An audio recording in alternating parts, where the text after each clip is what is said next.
What's going on, you guys? Quick video. So Jake Paul got a fight coming up against Rahman Jr., the former heavyweight champion of the world, his son. And Jake Paul is fighting him. He was former sparring partner for Jake Paul for some of Jake Paul's previous fights. And yeah, now they are about to fight. And as you see here, the size difference is great, considering Jake Paul, leading up until now, has been fighting guys that were significantly smaller than him.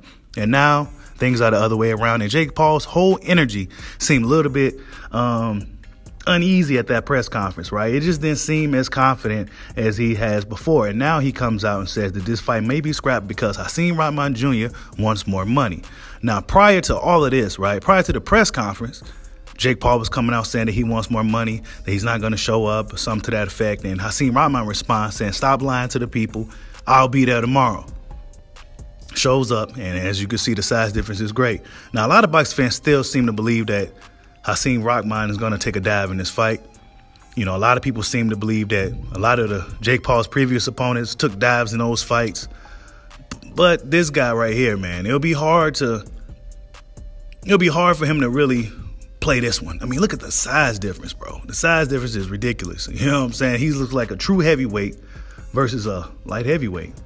And Jake Paul is not a small guy, but Rahman is much bigger than him. And this is going to be interesting to see how this plays out. I mean, Jake Paul, don't be surprised if this fight gets scrapped, y'all. Straight up. Don't be surprised if this fight gets scrapped. Jake Paul, he don't want to get in there with that dude for real. Especially if he can't get him on a take, right? If he can't get him on a take, because allegedly Rahman wants a lot more money for this fight. This is according to Jake Paul. I think it might be capped because Jake Paul wants to find a way out of this, right? And he don't want to reschedule no new opponents. This is some of the stuff he was saying on a more recent article that came out probably about 2 hours from me making this video. So yeah, Jake Paul, Rahman is coming up in August. The only boxing fight we got, and it is from two guys with less than 20 fights.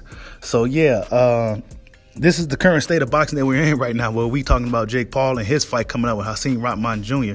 It's gonna be a pay-per-view fight more than likely. Is it gonna do numbers? I don't know. Conor McGregor came out calling him a flop, a kid, a nobody, you know, so that was pretty funny, you know, because, you know, Jake Paul trying to still make a fight with Conor McGregor. Conor McGregor said, "Man, you a nobody. You did 70,000 buys, dude." You know, so yeah, Jake Paul, Rahman. Will Rahman take the fight to Jake Paul, or will he take a dive? Like, subscribe, holla at your boy. Peace out.